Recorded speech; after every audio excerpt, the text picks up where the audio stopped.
就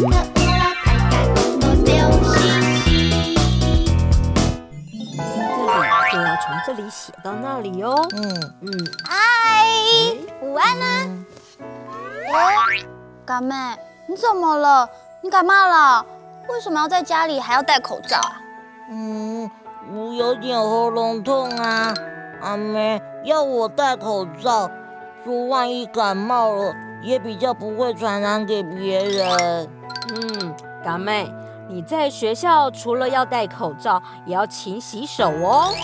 是啊，我们的手常常接触很多东西，会有很多细菌，所以要记得常常洗手，这样子病毒就不会找上你喽。有哦，我都有洗手。好棒！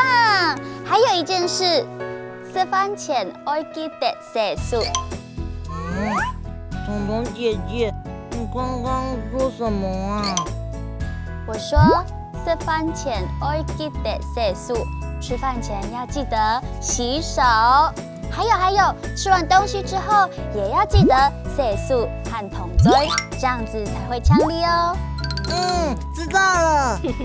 阿妹，我们什么时候要吃饭呢？我的肚子好饿哦。好，我们把东西收一收，准备吃饭喽。耶，吃饭了。吃饭，洗手，洗手。吃饭前要记得洗手，吃饭前要记得洗手。嘎妹，你知道为什么吃饭前要记得洗手吗？